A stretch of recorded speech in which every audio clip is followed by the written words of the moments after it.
Police की गाड़ियों का ये काफिला तमिलनाडु के कोयम्बटूर में बने ईशा योग केंद्र के अंदर प्रवेश कर रहा है। एक के बाद एक गाड़ियां मानो किसी आश्रम में नहीं बल्कि आतंकवादी ठिकाने में घुस रही हों।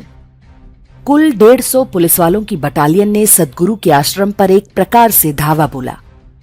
एएसपी रैंक का अधिकारी इस काफिले का नेतृत्व कर रहा था। ईशा योग केंद्र का ये सर्प वसल अर्थात सर्प द्वार है। यह आश्रम का मुख्य हिस्सा है जहां अधिकांश साधक पैदल या साइकिल से चलते हैं। आदि योगी की जो विशाल प्रतिमा हम देखते हैं वो यहाँ के बाहर थोड़ी दूरी पर है। सर्प द्वार के अंदर ध्यानलिंग मंदिर है। ये दिव्य स्थान है जिसके अंदर एक विशाल शिवलिंग स्थापित है। सैकड़ों श्रद्धालु यहाँ पर बैठकर ध्यान लगा सकते हैं। पूरा मंदिर हिंदू धर्म के प्राचीन शास्त्रीय नियमों के आधार पर बनाया गया है। पास में ही लिंग भैरवी का मंदिर है। यहाँ पर दैवीय शक्ति का अनुभव आप बहुत ही सहज रूप से कर सकते हैं। मद्रास हाईकोर्ट में एक व्यक्ति ने याचिका दी थी कि उसकी 42 और 39 वर्ष की 2 बेटियां आश्रम में बंधक बनाकर रखी गई हैं। उनका ब्रेन वॉश कर दिया गया है ताकि वे परिवार से ना मिलें। सुनवाई करते हुए मद्रास हाई कोर्ट के जस्टिस एसएम सुब्रमण्यम और वी शिवज्ञाननम ने जो टिप्पणियां की वो भारत की पूरी शासन व्यवस्था की हिंदू विरोधी मानसिकता की निशानी है। जजों ने कहा कि सद्गुरु की अपनी बेटी की शादी हो चुकी है। वे अन्य युवतियों को अपना सिर मुंडवाने और संन्यास लेने को क्यों प्रोत्साहित कर रहे हैं। गीता और लता नाम की दोनों बहनें स्वयं कोर्ट में उपस्थित हुईं और जज से कहा कि हमने अपनी इच्छा से संन्यास लिया है, हम पर कोई दबाव नहीं है। दोनों बहनों ने इंग्लैंड और भारत से इंजीनियरिंग की पढ़ाई की है। उनका विवाह भी हुआ, लेकिन कुछ कारणों से उन्होंने अपना परिवार और करियर दोनों त्याग दिया और आश्रम में आकर रहने लगी। सद्गुरु की बेटी ने संन्यास क्यों नहीं लिया, ये किसी कोर्ट का विषय कैसे हो सकता है? क्या ये कोर्ट तय करेगी कि कौन संन्यास ले और कौन नहीं? याचिकाकर्ता ने कोर्ट में कई ऐसे आरोपों की सूची दी है जो वास्तव में सद्गुरु के विरुद्ध ईसाई मिशनरियों के दुष्प्रचार का हिस्सा है। इसके बाद भी कोर्ट ने आश्रम के विरुद्ध लंबित आपराधिक मुकदमों पर रिपोर्ट मांग ली, जबकि सद्गुरु के वकील ने स्पष्ट रूप से बताया कि आश्रम के विरुद्ध कोई आपराधिक मुकदमा नहीं है, सिवा एक केस के जो इसी याचिकाकर्ता ने दाखिल किया है। साथ ही जजों ने पुलिस को जांच का आदेश दिया। तमिलनाडु की हिंदू विरोधी सरकार तो मानो इसी ताक में बैठी थी। कोर्ट की कार्रवाई के तत्काल बाद पुलिस की पूरी फौज आश्रम भेज दी गई। ध्यान देने वाली बात है कि तमिलनाडु पुलिस की यह कार्रवाई नवरात्रि पूजा से ठीक पहले की गई। ईशा योग केंद्र में बने लिंग भैरवी मंदिर में देवी साधना के अनुष्ठान होते हैं। ऐसा लगता है कि यह पूरा घटनाक्रम नवरात्रि पूजा में व्यवधान डालने की मंशा से गढ़ा गया। ईशा योग केंद्र में पुलिस कार्रवाई की यह घटना वर्ष 2004 में कांची कामकोटि पीठ के शंकराचार्य जयेंद्र सरस्वती की गिरफ्तारी की याद दिलाती है। तब सत्ता में आते ही सोनिया गांधी के इशारे पर शंकराचार्य को दिवाली की रात में गिरफ्तार करके दिल्ली लाया गया था और पूरे 2 महीने तक जेल में रखा गया। गिरफ्तारी के समय शंकराचार्य त्रिकाल पूजा पर बैठे थे। पुलिस ने पूजा खत्म करने का भी अवसर नहीं दिया। शंकराचार्य पर हत्या का षड्यंत्र रचने और अश्लील सीडी देखने जैसे आरोप लगाए गए थे। वर्ष 2013 में उन्हें कोर्ट ने दोषमुक्त कर दिया। न्यायालय में साबित हुआ कि शंकराचार्य जयेंद्र सरस्वती को जानबूझकर एक षड्यंत्र रचकर फंसाया गया था।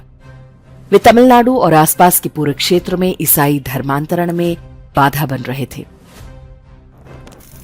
पूर्व राष्ट्रपति प्रणब मुखर्जी ने अपनी पुस्तक द कोएलिशन ईयर्स 1996-2012 में इस घटना का वर्णन करते हुए लिखा है कि शंकराचार्य की गिरफ्तारी से मैं बहुत व्यथित था।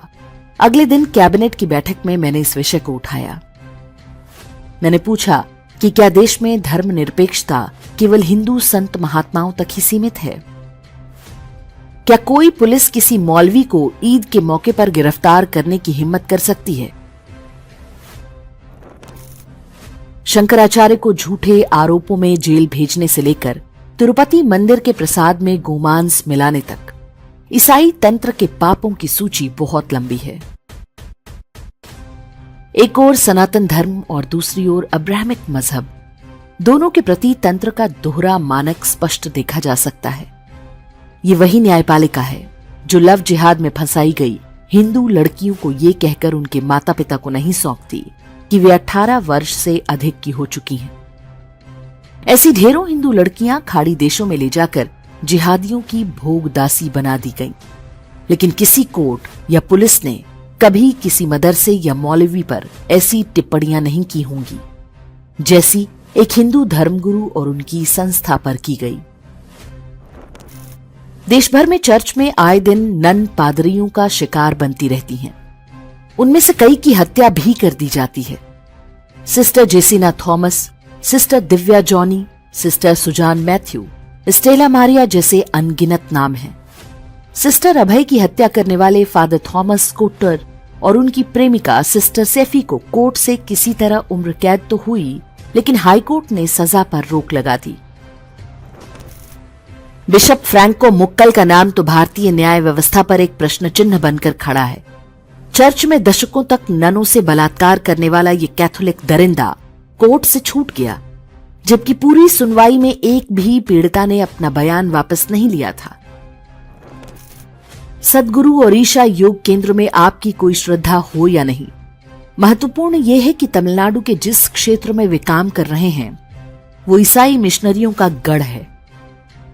आज बड़ी संख्या में न केवल स्थानीय लोग बल्कि देश विदेश के लोग उनके आश्रम में आकर साधना करते हैं।